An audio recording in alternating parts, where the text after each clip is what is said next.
Buenos días tengan todos los presentes. Bienvenidos. Cátedra de Construcción de Ciudadanía les invita al webinar Zoom, Acuerdos y Comunicación. Contaremos con la presencia del ponente, el señor Manuel Felipe Sierra, periodista y analista político. Y como moderadora, la doctora Carlota Salazar Calderón. A continuación, las normas del evento. Mantener los micrófonos silenciados hasta la culminación de los ponentes. Si tiene alguna sugerencia o comentario, colocarlo en el chat o esperar hasta la apertura de ronda de preguntas. El evento está siendo grabado para su posterior divulgación. En este momento le daré la palabra a la doctora Carlota Salazar, moderadora del mismo. Gracias. Muy buenos días, muchas gracias María por la organización y por la actividad. Muy agradecido desde la Cátedra de Construcción de Ciudadanía con Manuel Felipe por darnos la oportunidad de acompañarnos el día de hoy. Primero explicarles lo que es la agenda comunitaria y lo que hemos hecho hasta ahora. La agenda comunitaria es un proyecto que está financiado y patrocinado por la Embajada de la República Alemana, donde trabajamos 3 organizaciones en el estado Anzoátegui y la Cátedra, en Caracas, Mujer y Ciudadanía, y en Táchira, Espacio Civil. La agenda ciudadana, la agenda comunitaria, tiene como objetivo la reconciliación de los venezolanos. En este sentido, nosotros hemos hecho una serie de actividades, talleres y eventos que van conducidos hacia el logro del objetivo. Entonces empezamos con una actividad del yo puedo, que para que la gente tome su potencia y la posibilidad de hacer cosas importantes para ellos y para su comunidad. El liderazgo comunitario, que es el liderazgo colectivo, el manejo de herramientas para el manejo de negociación y conflicto. Después hacemos los diagnósticos del sector y en mesas de diálogo se crea la agenda comunitaria del sector. Hasta ahora hemos creado 10 agendas y en este momento, en esta sala, están conectados la gente de Guamachito. Un gran saludo, un abrazo a todos, en casa de la señora Perica Juan, ahí debe estar Robin, Migdalia y la gente de allí. En Barrio Corea está Hendrix acompañándolo y ahí debe estar Yolanda, debe estar Hermes y ese equipo. Está complementado también debe estar Ada. Y hoy quisimos conectarnos con, hoy Manuel Felipe nos va a hablar de un tema muy importante que es el tema de los acuerdos y la comunicación, ¿no? Entonces, en primer lugar, el acuerdo es clave para la convivencia humana y la convivencia política. Segundo, la situación política del país reclama acuerdos mínimos. Tercero, la experiencia del acuerdo del 2004 para el revocatorio. Luego, la crisis del país no es solo política, sino que es una megacrisis que se agrava cada día más. Quinto, la intención de las conversaciones y de los diálogos entre oposición y gobierno procuraban privilegiar intereses de los actores sin tomar en cuenta los alcances nacionales de la crisis, que la crisis misma tiene. La crisis venezolana se ha vinculado con el juego geopolítico de las grandes potencias. La crisis venezolana se podía asimilar a la famosa guerra híbrida, que estaría siendo ensayada en el país y distinta a los conflictos conocidos hasta ahora como territoriales, religiosos, raciales, etc. Este tipo de guerra juega un papel muy importante en la posverdad, que es un componente nuevo en las confrontaciones. La respuesta a la megacrisis nacional sobrepasa los intereses de oposición y gobierno y tiene que convocar un esfuerzo nacional. En el caso venezolano cobra especial importancia la necesidad del acuerdo. Muchas gracias, Manuel Felipe, por este tema tan importante para todos nosotros y que abona al objetivo del proyecto Agenda Comunitaria. Bienvenido. Bueno, muy complacido de estar con ustedes. Las gracias también a ustedes desde la Cátedra de Construcción Acción Ciudadana, a Carlota, a Elizabeth, y también pues a los amigos de Guamachito, de La Tortuga y a todos los amigos que se han incorporado a esta conversación o a estas reflexiones sobre el tema de los acuerdos y también, por supuesto, en paralelo al tema de la comunicación. Como decía Carlota, pues el acuerdo es el trato civilizado, es indispensable para la convivencia humana y que en el plano político es fundamental para las relaciones entre los países y también para la convivencia y el equilibrio entre los factores políticos de un país. En Venezuela desde hace tiempo, y a propósito de una crisis que vive el país, una crisis que tiene características graves y muy especiales, se viene insistiendo en la necesidad de un acuerdo. Y en este sentido, bueno, se han hecho propuestas, iniciativas de diálogo, incluso intentos fallidos de diálogo, porque evidentemente se trata de una problemática que escapa al juego rutinario de los factores del poder interno.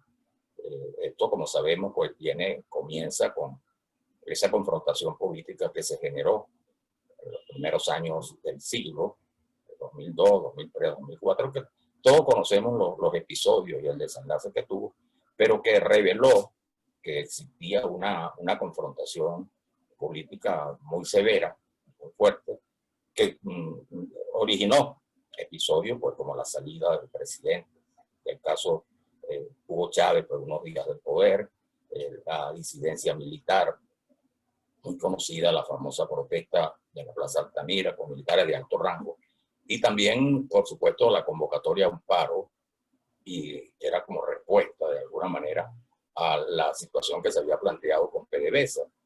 PDVSA fue pues, intervenida, no solo intervenida para el manejo, digamos, como empresa, sino que se produjo también el despido de bueno, casi 20.000 técnicos de PDVSA de alto nivel, lo cual por sí solo demuestra pues, las condiciones en las cuales quedaba la principal empresa venezolana. Pero ese es otro tema. Lo importante es que aquello generó una confrontación muy significativa, que llamó la atención también, ya desde aquel momento, de la comunidad internacional, porque se produjo una especie de rebelión, más que rebelión, una presencia masiva de sectores de la clase media.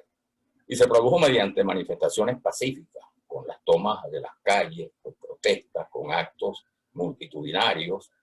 Se desarrolló también como una respuesta bien interesante en aquel momento el desarrollo de las asambleas de ciudadanos, que abrieron un canal de participación a los ciudadanos, y se creó todo un cuadro bien importante, fundamentalmente orientado al tema político. Fueron jornadas en defensa de la democracia porque se vislumbraba, a partir ya de un conjunto de leyes aprobadas por vía habilitante del 2001, que estaba en marcha un proyecto que no era propiamente la continuación del proceso democrático que ya 40 años había vivido el país. Para allá, que estoy escuchando una conferencia. La posibilidad de un cambio en las reglas del juego y la posibilidad también de que entrara en juego un proyecto ideológico de otra naturaleza. Y eso es bueno destacarlo, porque en aquel momento las multitudes que salieron a la calle no planteaban el tema de la lucha contra la hiperinflación. Bueno, porque había una inflación modesta que ya venía heredada. No salieron porque había, digamos, situaciones extremas de desnutrición. No, el país marchaba de manera normal. No salieron porque hubiera, digamos, una violación flagrante de los derechos humanos con un número muy grande de presos, de perseguidos, no. Simplemente la gente estaba en la calle por una idea, por un planteamiento que era la necesidad de preservar los valores de la democracia. Y sobre esto es bueno decir que aquellas marchas, bueno, que todos vimos seguramente o participamos, se consideran las más grandes que se han registrado en el mundo, que se conocen, en el siglo XXI. Mucho más grandes, pero infinitamente superiores a las marchas registradas en Europa. las famosas protestas de los indignados, y más importante en el número de personas también, a la famosa primavera árabe, que en ese caso sí dio cuenta de algunos gobiernos, como el gobierno de Túnez, produjo toda la crisis que conocemos, la caída de Libia, de Gaddafi, otros países, y que desembocó pues, en ese conflicto que ya va para 12 años en el Siria. Pero las protestas de aquel momento obligaron a un primer acto, una primera iniciativa de diálogo, buscando un acuerdo. Y justamente vino, en aquel momento, tanto la oposición como el gobierno en aquel momento entendieron la necesidad del diálogo y facilitaron la presencia en el país del secretario general de la OEA, en aquel momento el expresidente de Colombia, César Gaviria, y también de Jimmy Carter, a través del Centro Carter, el presidente de Estados Unidos. Y ellos estuvieron reunidos unos meses con representantes de la oposición y del gobierno, que ambos tenían voluntad en avanzar en una negociación. Y se cogió el mecanismo constitucional, que ya estaba aprobado por una constitución de 1999, del referéndum revocatorio. Y ese referéndum se realizó, y bueno, todos sabemos los resultados. Esto como antecedente para la situación que se vive hoy de crispación política. Pero la situación hoy es distinta, porque a partir de los años y de una serie de circunstancias que se han planteado, el cuadro del país es mucho más grave. Venezuela no vive simplemente una crisis económica, que la vive, y los niveles de hiperinflación son los más altos del mundo en este momento. Venezuela no solo vive una crisis terrible en términos de los servicios públicos, que la vive. Venezuela no solo vive el colapso en este caso, de la industria petrolera, que más que la industria petrolera es el músculo de la economía venezolana, tomando en cuenta lo que representa el ingreso petrolero para el Estado, en un país donde el Estado sigue siendo el factor fundamental por el ingreso fiscal y además por la distribución del ingreso de diversas formas. Entonces, ya tenemos un dato sumamente grave de la crisis que vive Venezuela. Pero a eso se suma también una crisis social, que todos sabemos lo que ha ocurrido con la expansión de las formas delictivas, que copan prácticamente espacio de la geografía nacional. A eso se suma también la situación que se vive a partir de estos años con la presencia de Venezuela o del gobierno de Venezuela en el eje de la confrontación geopolítica.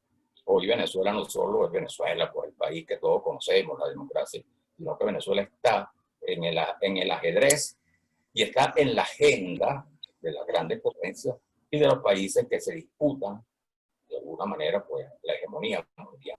En consecuencia, esta crisis es una mega crisis y convoca un esfuerzo mayor que el que suele convocar las reuniones o los esfuerzos de acuerdo entre gobierno y oposición. Y justamente yo creo que esa es una de las cosas que debemos tomar en cuenta, que hemos confundido mucho cuando se habla de diálogo, de negociación, de acuerdo, un contexto que no es el contexto que permite resultados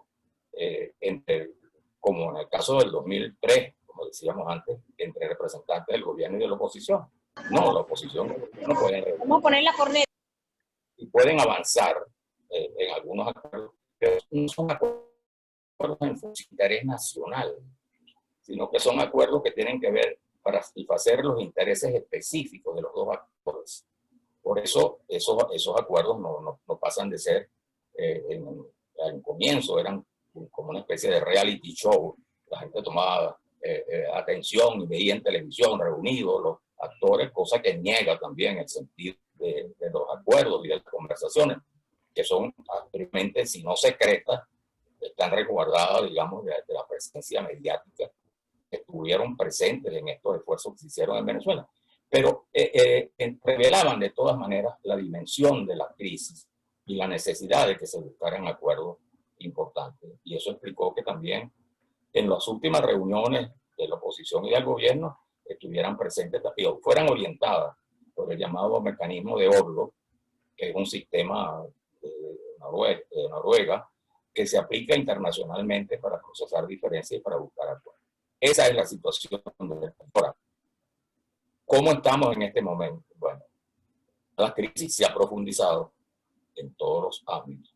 y ha pasado a tener, como decíamos, a partir de la inserción de Venezuela en el conflicto geopolítico, ha pasado a ser un punto importante en la agenda mundial.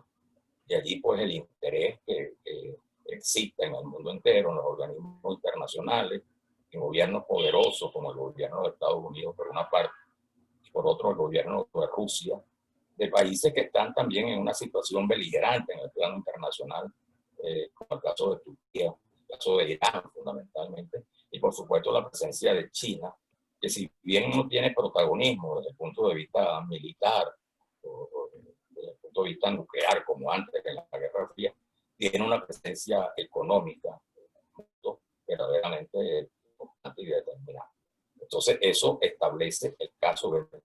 Pero acá hay que tomar en cuenta, y esto es importante dejarlo como un testimonio, que el conflicto venezolano o la crisis venezolana tiene otras dimensiones. Por eso tampoco es posible establecer comparaciones mecánicas. En Venezuela no estamos en el famoso conflicto armado por razones territoriales que se viven en otros países, en el caso del Medio Oriente. No estamos en presencia de un conflicto inspirado por razones religiosas, como se vive también en el mundo islámico y todos los conflictos que conocemos. No estamos en presencia tampoco de razones raciales, como se conocen y que todo está presente en muchas de las crisis tremendas, las guerras que se han producido en África también.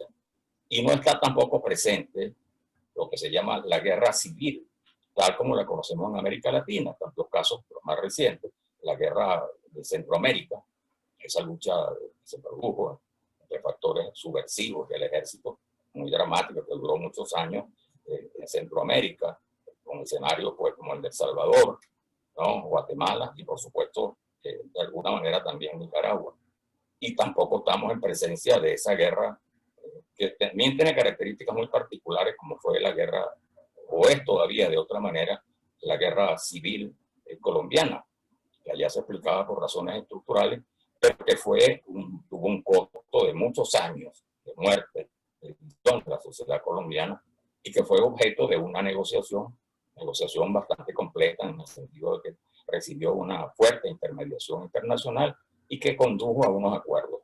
Y para ver lo difícil también de los acuerdos hay que tomar en cuenta que pese a todo lo que representó ese esfuerzo durante meses, con la presencia de países importantes de las Naciones Unidas, bueno, si bien los acuerdos se firmaron, hoy Colombia vive una situación de violencia que no está reproduciendo el escenario de la guerrilla, guerrilleros, ejércitos y paramilitares, sino que ahora está enfrentado ese país a una violencia horizontal que ha significado en los últimos meses un número increíble de masacres y la muerte también, que ya se cuantifica en una cifra verdaderamente alarmante de los llamados líderes sociales.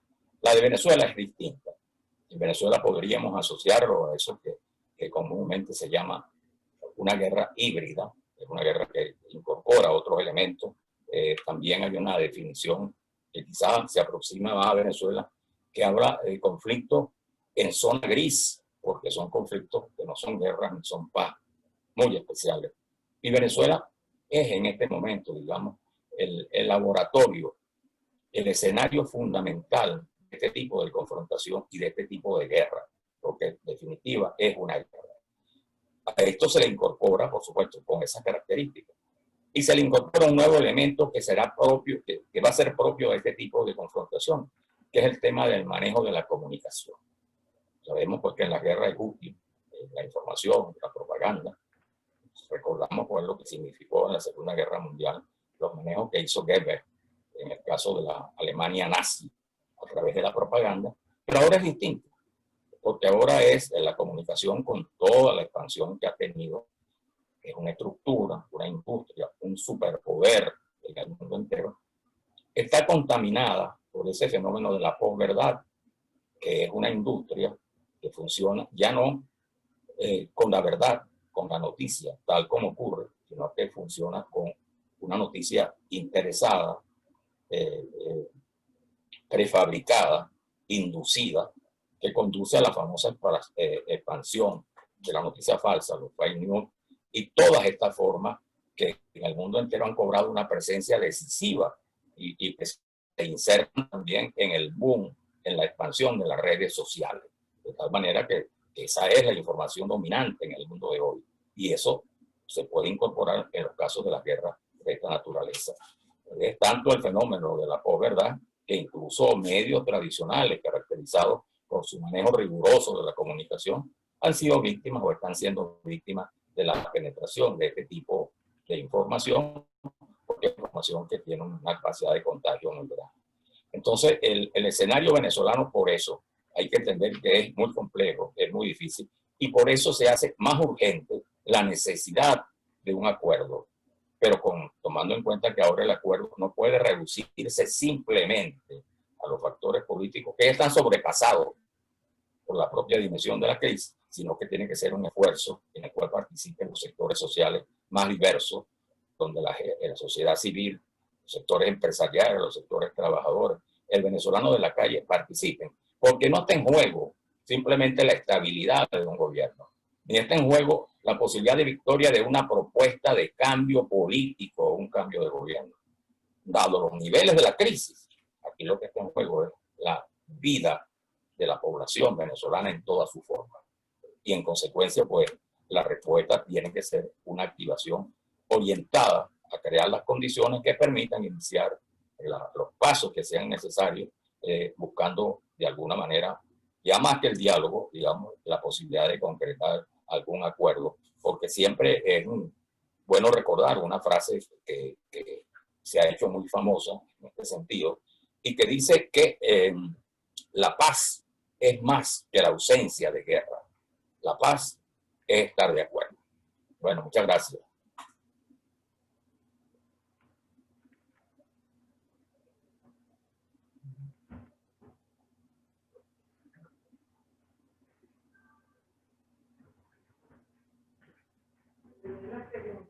Por favor, reactiven el audio.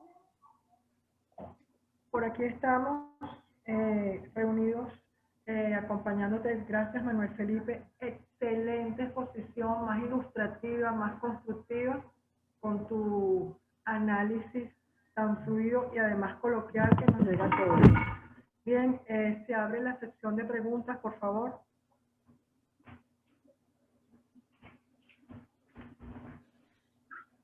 En este momento, por favor, levantar la mano a la persona que quiera hacer algún comentario o pregunta.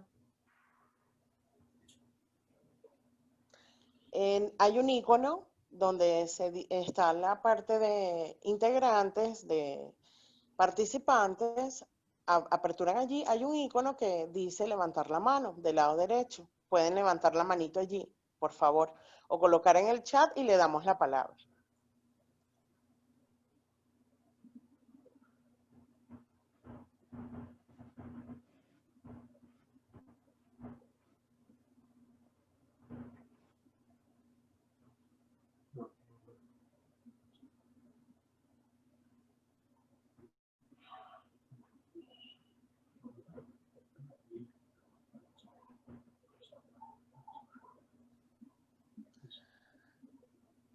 Tenemos una pregunta por acá de la señora Migdali Pariga Juan de Guamachito. ¿Cómo un periodista puede parcial a la hora de hablar de política? ¿Cómo dice Migdali?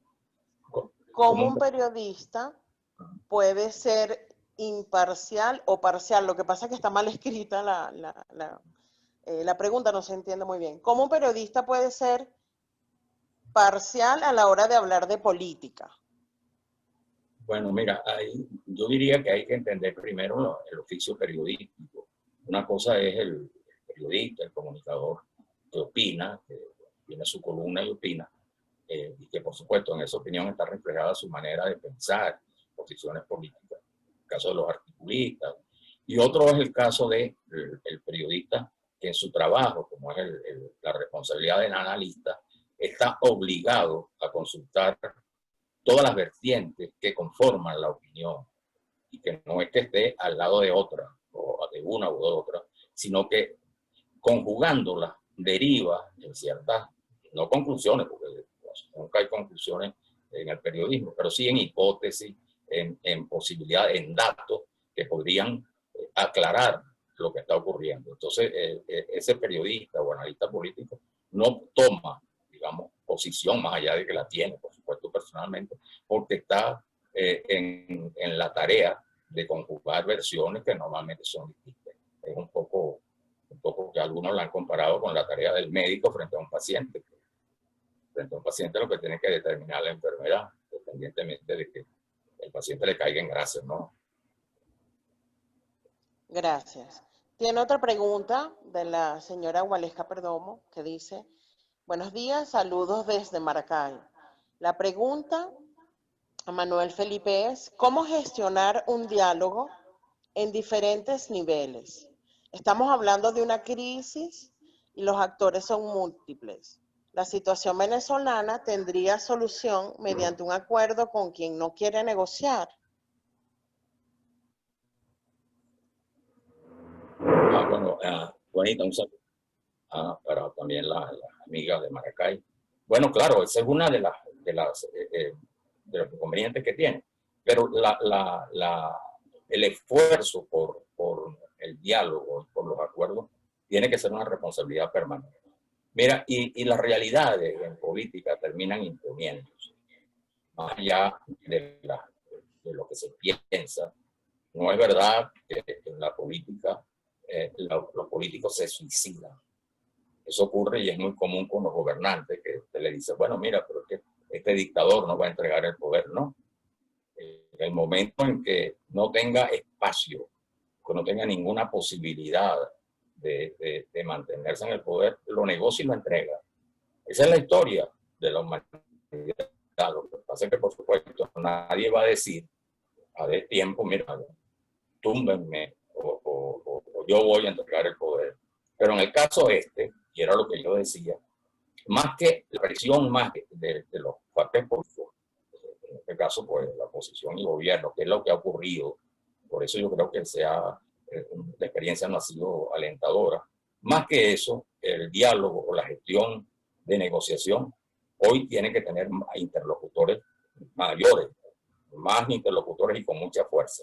Yo destaco en el caso de Venezuela, por ejemplo, en estos momentos, las iniciativas que está tomando y las actividades que viene realizando Fede Cámaras con el gobierno de Ricardo Lozano, que ha abandonado, digamos, la defensa de los empresarios, porque es su función fundamental, pero ha abandonado ese papel político que venía adoptando la central empresarial y que era como una herencia de lo que ocurrió justamente el año 2002 con la presidencia de Fede Cámara de Carmona, que el presidente de Fede Cámara saltó por unas horas al presidente de la República sin que hubiera mediado, digamos, el voto ni la elección. Ese papel de Fede Cámara, que por supuesto era, más allá de que tuviera razón, pero que para la responsabilidad empresarial, lo que cuenta en primer término es su relación con el empresario, los intereses del empresario, más que los intereses, digamos, y las realidades políticas. Ese sector hoy en día, por ejemplo, es un factor importante nacionalmente, incluso internacionalmente, en la activación de posibles encuentros y diálogos en esta dirección. Ahora, es como se trata, el hecho de un acuerdo no quiere decir que el acuerdo es la solución de un problema. En muchos casos funciona, en otros casos se cumple, en otros casos no, pero el hecho cierto es que es un avance y sin duda alguna pues, es una tarea que hay que acometer sin esperar los resultados, es decir, la responsabilidad es jugar a favor del acuerdo y del diálogo. Y ponía el ejemplo de Colombia. Ahora, en Colombia se puede decir, bueno, pero el acuerdo funcionó, sí. Ahora, que ahora ha tenido una respuesta por otras razones a partir de los años, y mucha gente dice, bueno, es que fracasó, el acuerdo no fracasó, simplemente la realidad política y social de Colombia es de tal dimensión que complica pues, la posibilidad de acuerdo, ¿no? De diálogo. Pero el acuerdo no hay que compararlo con el final de la película. Debería ser, y ha sido en muchas partes, pero no necesariamente.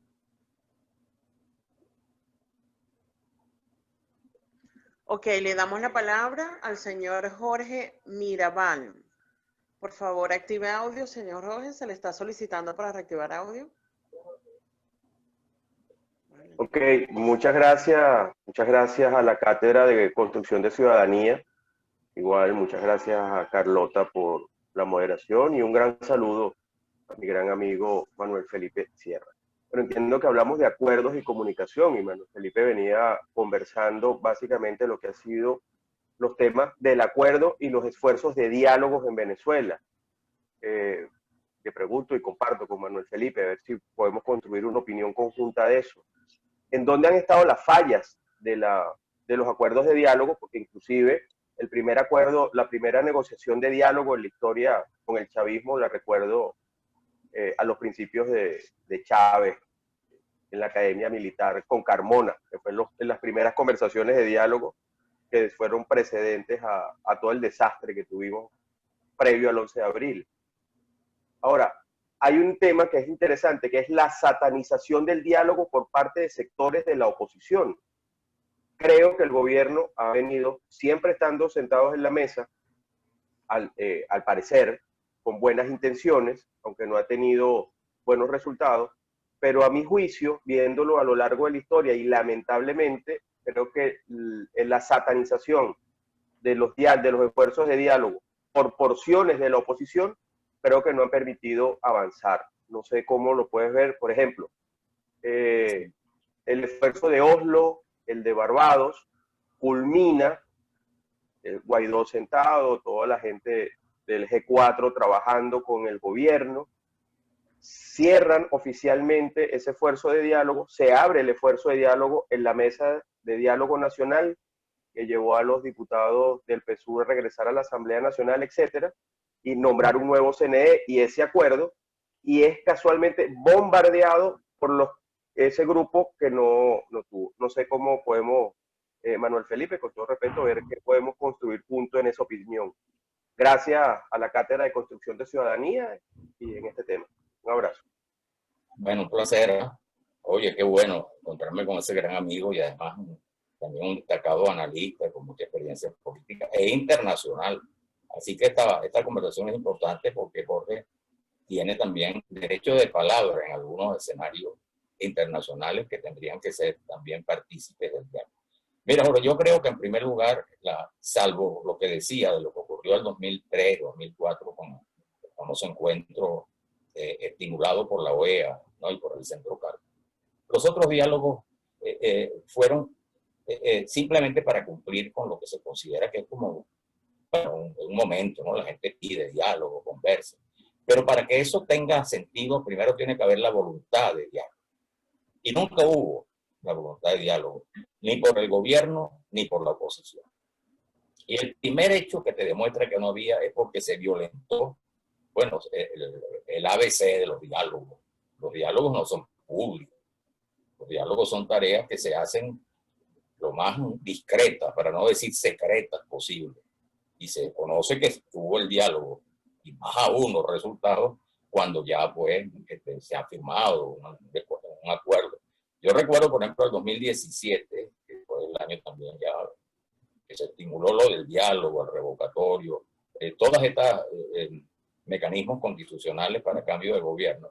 Que bueno, se creó toda aquella campaña por el diálogo y se transmitía por televisión. Llegan a reunirse los representantes de la oposición. No, eso no es diálogo. Por una razón muy sencilla. ¿Por qué los diálogos son discretos y son hasta secretos? Porque toda negociación implica ceder, implica entregar de alguna manera posiciones, actitudes que no son compartidas necesariamente por tus partidarios. Si tú haces en televisión un diálogo y ves, por ejemplo, que el representante de la oposición, Leopoldo López, dice, bueno, estamos dispuestos a garantizar que no se mueva el gobierno como está, sino, bueno, mira, la mayoría de la gente que apoya a Leopoldo está en otra línea. Ahora, eso se procesa y al final se matiza, pero en el diálogo tienes que decirlo. O cuando de repente el representante del gobierno le diga, mira, aquí está la prueba de que ustedes están. Esas cosas no se hacen. Y el primer error que ha ocurrido en Venezuela es convertir, como yo decía, en un espectáculo televisivo lo que encuentro. Y luego están las materias que se iban a discutir. Bueno, importantes sin duda alguna. El caso de las elecciones, pues. Es una materia interesante, ¿no?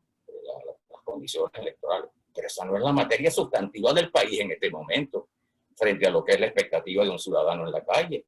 Esa es una expectativa y un reclamo legítimo, sin duda alguna, de la dirigencia política, pero no de la gente, que sería la que está obligada o la que tendría que derivar, digamos, resultados de un acuerdo. Entonces yo creo que se estigmatizó, para no decir otra palabra, el diálogo, porque justamente se hizo un manejo politiquero de él. ¿Y politiquero por qué? Porque no se creía, no había voluntad real en el diálogo. Y luego se hizo, por supuesto, una agenda, que es una agenda que la cumpla o no cumpla, no tiene nada que ver con lo que tiene que ser la esencia y el objetivo fundamental de esos diálogos.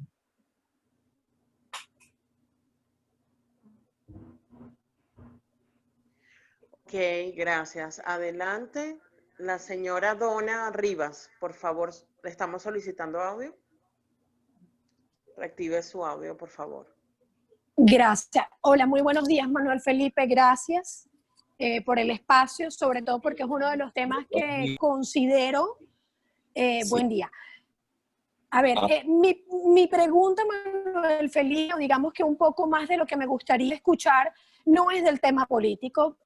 Bueno, es válido decir que los temas políticos, igual que los religiosos, son profundamente difíciles. Y como madre, que espera que sus hijos también puedan formarse en Venezuela, como lo hice yo, que lo hice de manera gratuita, a mí mi país me dio carrera, mi país me dio futuro. Pero lastimosamente, más allá de la situación política, yo veo que nuestra sociedad está desvirtuada. Está desvirtuada porque nuestros jóvenes dicen, ¿para qué voy a estudiar?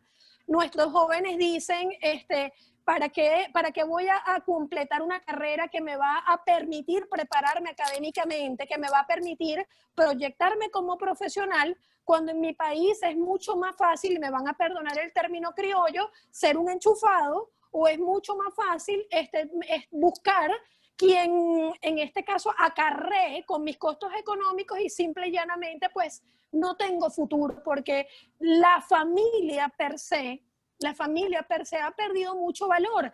Y yo sí creo, sin ser socióloga, que esto está muy concadenado con el tema político, porque la base de la estructura social también tiene que ver con la política. Y me gustaría que comentases un poco en relación a eso, porque las decisiones políticas pueden ser muy profundas, pero si no existe un cambio de base social, yo no creo realmente que sea fácil reinstitucionalizar nuestro país. Gracias. Gracias, Donna, consecuente, también observadora del litoral y siempre pendiente de estos temas. No, yo estoy de acuerdo contigo. Lo que pasa es que hablamos ya de lo que es, digamos, las derivaciones, las consecuencias de una crisis de la magnitud de la crisis que atraviesa Venezuela. Que, por supuesto, ya eso tiene que ver con el efecto que tiene en la sociedad, en la gente. Y ese es uno de los factores importantes que tenemos. La sensación de que en Venezuela se ha vivido y que hemos sido testigos de un gigantesco retroceso. Por supuesto que implica, en muchos casos, elementos de depresión, de malestar, de confusión. Fíjate que el famoso tema de la diáspora, sobre todo la magnitud que ha adquirido la diáspora en Venezuela, tiene mucho que ver con eso, más que la necesidad por no conseguir trabajo, que es así para algunos sectores, pero mucha gente ya desde antes que se agudizara la crisis económica, ya se había ido en algún momento expresando no un malestar, pero sí como cierto desconsuelo, cierto pesimismo en relación al país. Y eso está presente. Y las consecuencias de lo que estamos viviendo, como te decía, son muchas, son variadas. Y no son solamente de política. Tú tienes razón. Yo creo que uno de los errores de percepción que existe para tener un juicio más o menos acertado, certero de lo que estamos viviendo, es que se trata de ver en blanco y negro el tema, como si viéramos, tú sabes, en la polarización política siempre, ¿no? Es decir, yo soy de tal partido, el gobierno, eso también es verdad, pero el tema de Venezuela va más allá de la manera como antes solían resolverse las confrontaciones políticas. Pero estoy de acuerdo contigo en que ese es un tema gravísimo, que tiene unas implicaciones más allá de lo coyuntural, Y lo más grave, que eso afecta de manera decisiva a la juventud, a la gran reserva pues, de un país como Venezuela, que además es un país, como se ha dicho siempre, un país con una significativa población joven, que en cualquier otra parte sería, digamos, un recurso valiosísimo y uno de los soportes para la reconstrucción y el desarrollo futuro de la nación. Muchas gracias, Juan. Ok, tenemos otra pregunta del señor George Lafontaine. Muchas gracias, doctor. Quería preguntar cuál sería, a su punto de vista, los pasos para lograr el diálogo entre los ciudadanos que cohabitan en un sector o región determinada. O sea, a nivel comunitario, para lograr acuerdos frente a los problemas que son comunes a ellos. Sí, yo creo que esa es una tarea importante y que hay que aplicarse porque, fíjate, ahí se da otro fenómeno. En la medida en que los acuerdos se faciliten y ofrezcan resultados a niveles incluso municipales, de comunidad, eso va fortaleciendo también, no solo la tendencia, sino comprobando la necesidad y la conveniencia del diálogo, en el sentido de enfrentar los problemas. Y es una respuesta que tiene el ciudadano que estaba, digamos, enfrentado a esta asfixia, que tiene de alguna manera de demostrar cierta capacidad pues, para contribuir, a lo mejor modestamente en estos casos, pero contribuir a crear las condiciones que permitan al país en algún momento superar una situación como la que actualmente se vive y que desgraciadamente pues todo apunta a que al menos por un tiempo podría agravarse sin que en esto uno quiera hacer el papel, digamos, de vaticinador, pesimista, ¿no? Pero el hecho importante de que la gente, la sociedad civil, los vecinos, se activen, yo creo que es fundamental y es importante para lograr los objetivos que posteriormente van a resultar fundamentales.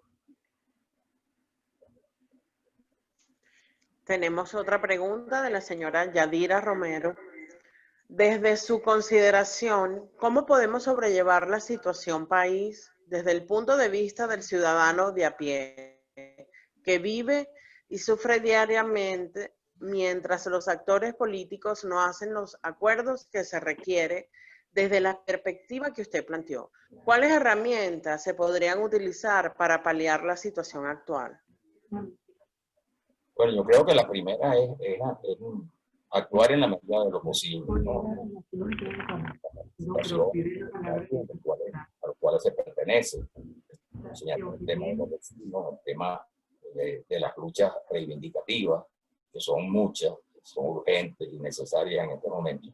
Y en general tener la idea de que la solución, si en definitiva es una solución que tiene que ver con un esfuerzo colectivo, también hay respuestas individuales, es decir, la persona también tiene que de alguna manera contribuir o hacer esfuerzos que contribuyan y que estimulen respuestas mayores, ¿no? Pero claro, entendiendo, como decía Donna en su pregunta anterior, que vivimos en una situación bastante complicada. Yo creo que entendiendo la complicación y la gravedad de la situación, puede haber respuestas que la enfrenten. Y una de los problemas políticos, ya regresando al tema político que ha habido en sectores que durante años han dirigido a la oposición venezolana, y no hago alusión en particular, es que no entendieron o no comprendieron la naturaleza del proceso que estaba en marcha, que no simplemente se trataba de un gobierno ineficiente, de un plan inviable, de los temas de denuncia de corrupción, que se representan en los gobiernos siempre, ¿no? Y que había que hacer el papel de oposición frente al gobierno, sin entender que lo que aquí estaba en juego era un problema de otra naturaleza, era un cambio político, era la conformación de un modelo distinto, y por eso también es la particularidad de la crisis venezolana en relación a otros países, y en relación sobre todo a América Latina. Ninguna crisis en América Latina que ha vivido hiperinflación, la violencia colombiana, la desigualdad social que vive el Cono Sur, todo eso que está viviendo, todos esos problemas han existido, pero nunca se habían conjugado todos como se han conjugado en Venezuela. Por eso la crisis venezolana llama tanto la atención y por eso es objeto, pues, como decía, pues, se incorpora a la agenda internacional. Ok, otra pregunta del grupo de Guamachito. Dice, ayer Fernando del Rincón entrevistó a Leopoldo López y hablaron de un plan que no fue real, solo quedó en un plan. ¿Eso es una historia o puede tomarse como un posible acontecimiento venezolano? Bueno, mira, yo no, en verdad no vi, he visto algunas menciones en Twitter, no sé cuál fue el planteamiento. Entiendo que ojalá haya sido un planteamiento que tenga más un contacto con la realidad. Leopoldo es un luchador importantísimo de la historia reciente de Venezuela. Su gran esfuerzo, los esfuerzos de Leopoldo son, hay que reconocerlo. Y simplemente bastaría pues con recordar que va a estar casi 7 años preso. Ya eso dice mucho de la calidad de un político, ¿no? De su firmeza. Ahora, claro, los políticos, como siempre, es un juego, se gana y pierde, se equivocan. Yo creo que muchas de las iniciativas motorizadas por Leopoldo, que contaminaron el resto de la oposición, como el caso de la famosa salida del 2014, que se repitió en el 2017, partiendo de una base falsa, y es que la salida había sido exitosa. Que resulta que cualquier político se sentaba y decía, no, mira, esto no fracasó. No, aquí se dijo que la salida había sido exitosa. Bueno, exitosa ¿cómo? Con los presos, con los muertos, con los daños que se causaron, con el aislamiento que generó de sectores sociales de clase media, la práctica de las guarimbas, por ejemplo. Bueno, y en vez de decir, mira, esto no podemos repetir, el 2017 se dio, no vale, que aquello fue un gran éxito. Bueno, ahora hay que recoger y decir si a ver lo del 17 también fue un gran éxito. A lo mejor muchos dirán que sí, pero en todo caso yo creo que lo que plantea Leopoldo va a tener, y tiene, hay que tomarlo en cuenta, va a tener un peso, y sobre todo ahora porque yo vi las declaraciones, esas sí las leí, las vi por televisión, en las declaraciones que dio al salir de su reunión con Sánchez, con el jefe del gobierno español, y ahí se notan matices importantes, no de rectificación, pero sí opiniones que revelan que hay como una percepción mucho más realista, ¿no?, de lo que está ocurriendo. Pero en todo caso yo creo que Leopoldo tiene asignado un papel como uno de los dirigentes fundamentales de la oposición y que, como siempre, puede reivindicar para ello su propia vida y su sacrificio, ¿no? Pero bueno, esperemos a ver qué pasa. Porque yo creo que cualquier diseño de operación o de iniciativa de la oposición no puede plantearse de manera aislada, solamente confiando que es tarea de mi partido. Antes se dijo del G4, que tengo, no, y hay que verla si eso contribuye a la activación en verdad del país, de las mayorías del país, de los factores sociales, y no solo de los militantes del partido, y por supuesto, por razones disciplinarias, siempre acatan las líneas y las decisiones que se toman en la dirigencia, aunque éstas sean erradas y contribuyan a fracasos. Ok. De la señora Oli, buenos días. Gracias por tan excelente introducción. Pregunta, ¿quién representaría el diálogo y encuentro al sector que no está en ninguno de los dos polos políticos venezolanos? Bueno, yo decía, por ejemplo, no es que opine así, que debe ser, pero señalaba como un dato, por el caso de lo que está pasando con el caso de Fede Cámara, pero deberían estar el mayor número posible de factores afectados directamente por la crisis, por la situación que se vive. Porque una cosa es, por ejemplo, constatar que esa es la situación, y sentarse a conversar y decir, mira, que la situación en Venezuela, el servidor del salario, que bueno, la dolarización está generando que lo diga una persona sentada en un escritorio, que con sus responsabilidades son otras, que esté presente una persona que vive esa realidad, que la comparte, que es de alguna manera víctima de esa realidad. Y yo creo que eso es lo que le da fuerza a los diálogos, a las negociaciones, que en ellos opinan y estén presentes, que son testigos, y en todo caso, pues son, digamos, las personas afectadas por este tipo de situaciones, ¿no?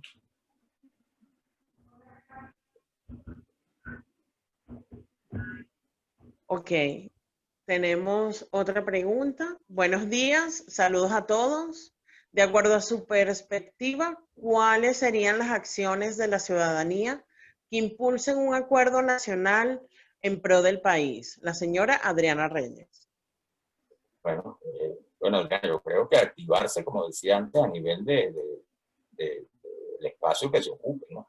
A nivel de los vecinos, a nivel de la participación ciudadana. Yo decía que hay un antecedente que es importante y que no se ha valorado ni se ha tomado en cuenta por la misma característica de este proceso venezolano que ha sido tan rápido y ha sido tan violento, que fue la experiencia que en los años, desde el año 2001, el 2004, hasta el famoso referéndum revocatorio, se dio con las asambleas de ciudadanos.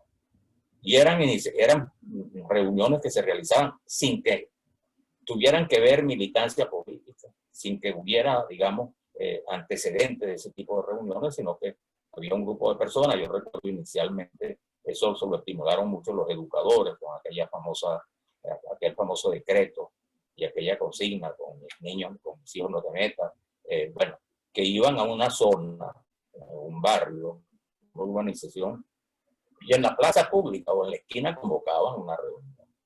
La gente iba, se confrontaban, se dieron opiniones y la gente se sentía partícipe de una tarea importante.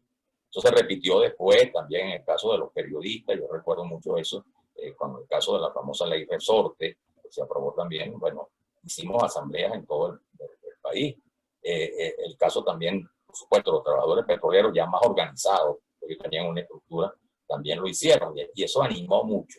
Y ese fue el factor, y yo siempre repito esto, que provocó esa inmensa explosión social y democrática que se dio en Venezuela, que no me canso de repetir, es la más grande registrada en el mundo en el siglo XXI en términos de movilización popular, que se dio durante esos años. Tanto que en un momento del año 2002 provocó la salida incluso del presidente en aquel momento, que, bueno, el presidente en aquel momento su periodo no había terminado y se consideraba todavía con una fuerza importante por parte del apoyo militar. Entonces, yo creo que lo importante es establecer y estimular los mecanismos de participación del ciudadano. Y eso, por supuesto, genera su propia dinámica.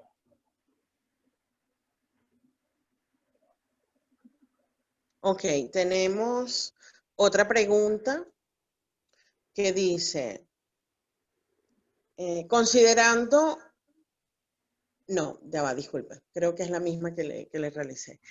Feliz día a todos. Escribo también desde Guamachito, agradeciendo la ponencia de Manuel Felipe Sierra y la iniciativa de Agenda Ciudadana para la Cohesión Social. Y me gustaría escuchar la opinión del ponente sobre el manejo de las redes públicas de comunicación llamadas redes sociales para crear opinión pública y acciones en la juventud que utiliza esas redes. Gracias. Del señor Juan Carlos Salazar. Bueno, mira, Juan Carlos, yo creo que es una pregunta muy pertinente, muy oportuna, porque, como decía, ese es un debate que está planteado, el papel que asumen las redes sociales, que es un papel relativamente nuevo, muy nuevo. Y además han cobrado una velocidad muy grande, hay nuevas formas de comunicación que se están generando diariamente. Ahí hay que tomar en cuenta, primero, la manera como la explosión que hubo en el contexto internacional. Las redes acusan el defecto, tienen el riesgo muy grande de ser los medios de comunicación de la noticia falsa, el instrumento fundamental de la posverdad. Pero también son, y esto es lo importante, el instrumento noticioso o de comunicación más rápido, más efectivo y de mayor contagio que existe. Entonces, todo depende de la manera como se usan. ¿Cómo se usan? Yo, por ejemplo, suelo recomendarle cuando voy a algún evento de esto a las personas, les decir, mira, si usted, por ejemplo, maneja Twitter, bueno, tenga cuidado a quien va a retuitear. Si usted retuitea a José Inocencio Pérez dice, mira, aquí en la esquina asesinaron a 3 personas, mira, ponga eso, póngale el ojo, no retuitee. Puede ser. Ahora, si esa información tiene el aval, o depende de un medio que existe, un medio legítimo, un periódico, una emisora, un canal de televisión, una agencia de noticias, es otra cosa. ¿Por qué? Porque se supone que la noticia, que la información que da un medio ha sido sometida al tratamiento periodístico, que es, primero, el hecho existió, luego existió una valoración, una investigación mínima o una constatación. En consecuencia, ese Twitter o ese mensaje está avalado por la fuente, ¿no? Y entonces eso tiene una diferencia con el Twitter que una persona creó, pues, creó una cuenta, inventó, no sé, los mejores periodistas del mundo, los investigadores, no sé qué cosa del siglo XX. Entonces yo creo que el uso de las redes es fundamental tener en cuenta el origen, ¿no?, de las notas. Pero sin duda alguna el mundo marcha hacia eso. Y también eso tendrá, pues, con el tiempo, también tomará definitivamente el camino que debe tomar, como ocurrió también, claro, en menor medida también con el periodismo, a comienzos del siglo XX, que se desarrolló el famoso amarillismo, el periodismo que se basaba no en la mentira, pero sí en no en la constatación exacta de los hechos, que funcionó mucho en Estados Unidos y contaminó el periodismo. Claro, no es lo mismo 1000 periódicos, 2000 periódicos, que millones de redes en el minuto, ¿no?, que se pueden repetir. Pero yo creo que lo que tenemos que tener en cuenta de dónde proviene el dato y la noticia. Ok, tenemos otra pregunta. De acuerdo a sus consideraciones, ¿qué valor tiene la ciudadanía activa organizada dentro de la delicada situación país? Porque considerando la delicada situación país, ¿qué valor tiene la ciudadanía organizada? De la señora Adriana Reyes. Bueno, sin duda mucho, ¿no? Yo siempre celebro esa iniciativa de la ciudadanía activa, imagínense, ¿no? Todas estas organizaciones, bueno, esta misma reunión que estamos haciendo con ustedes, con la agenda comunitaria, con estas actividades que desarrollan ustedes en Anzoátegui, que se reproducen en el país. Yo creo que eso ha estado muy, muy, muy vigente y en la medida en que las cosas se avance más en la necesidad de asumir la verdad de los hechos, de derrotar la noticia falsa, de enfrentar todo el fenómeno de la posverdad, estas iniciativas y estas organizaciones que ya con los años han consolidado y conquistado espacios importantes, tienen cada vez mayor peso y van a ser decisivas en el futuro político del país, porque no estamos prefigurando, digamos, la caída o el desgaste de los partidos políticos, porque eso no será posible nunca, pero sí es evidente un fenómeno que se da en el mundo, que cada vez estos factores de la sociedad civil organizada tienen mayor presencia, no solo en el debate, sino también en las opiniones políticas y, por supuesto, también en los eventos electorales, ¿no? Y eso se está dando en el mundo entero, la presencia de estas nuevas formas de organización que no sustituyen a los partidos, pero ocupan espacios, en algunos casos, espacios muy importantes. Si se analizan con cuidado lo que está pasando en Europa, el resultado de los procesos electorales que se están dando en muchas partes del mundo, la misma situación de Estados Unidos, que se presenta esta confrontación que se va a realizar el martes, no es la vieja confrontación de demócratas y republicanos rigurosamente, ¿sabes?, uniformados, ¿no? No, hay nuevos factores que han condicionado, que están condicionando los resultados. Cosa obvia, pues, y ese no es tema para esta conversación, pero para tenerlo como referencia, es lo mismo que ha ocurrido con el fenómeno de Donald Trump. Donald Trump no pertenece a la estirpe republicana, ni es el típico dirigente político conocido en Estados Unidos, ¿no? Surgió también de estos avatares propios de estos cambios que se han dado, bueno, pero ha consolidado un espacio muy importante. De ahí, esto que ahora se denomina, por comodidad, ¿no?, se denomina como el populismo. Si se ve de esta manera, todas estas formas, pues, se integran a eso de populismo que de manera impropia, pienso yo, se viene etiquetando a todo lo que no viene, digamos, con el tránsito que conocíamos, el tránsito normal de los partidos políticos. Gracias. Hola, les escribe Lala desde Huamachito. Saludos a la gente de la Agenda Ciudadana y al ponente. ¿Cree usted que es posible un diálogo entre sectores cuyos líderes son incapaces de manifestar coherencia entre su discurso y su accionar, entre miembros de un mismo sector e intersectores? Gracias. Bueno, sí, claro, hay razones para la duda, ¿no? Pero también habrá otros, ¿no? A los cuales no se les puede, digamos, enjuiciar de esa manera.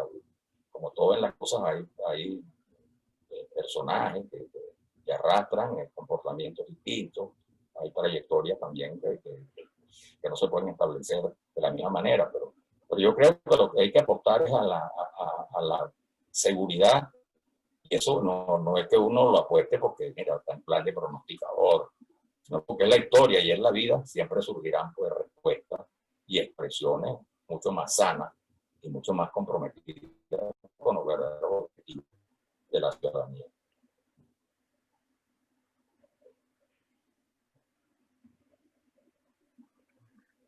Bueno, gracias. Hemos concluido la ronda de preguntas. No hay ninguna otra pregunta. Muchas gracias. Doctora, por favor, tome la palabra. Gracias, María. Estoy suplencia de Carlota, Elizabeth, por aquí. ¿Cómo está, amiga? Bueno, adelante. Gracias, abrazos, Manuel Felipe. Muchísimas gracias. Y como bien tú dices, la paz es más que la ausencia de la guerra.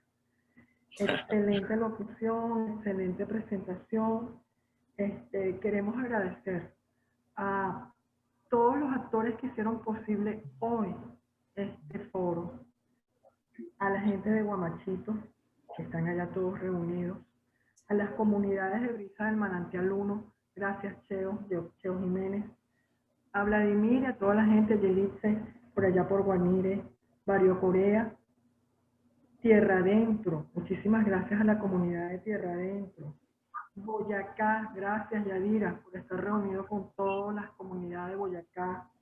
El Morro, están reunidos en la Fundación La Tortuga. Gracias Chelo, gracias Luis. Rómulo Gallegos, la comunidad de Rómulo Gallegos en Casco Central de Lechería. A la Fundación Mendoza, a todos y cada uno de ustedes, las comunidades donde hemos tenido un espacio de encuentro, donde efectivamente, como tú señalas, Manuel Felipe, es el espacio inspirador donde debemos ser protagónicos nosotros más que como habitantes, como ciudadanos. Y como tú dices y lo resaltas y lo ratificamos, la construcción de ciudadanía se logra a través de las asambleas ciudadanas.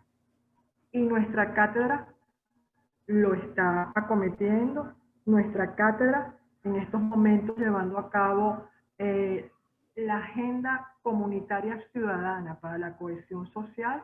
Nuestra misión y nuestro objetivo es la reconciliación social.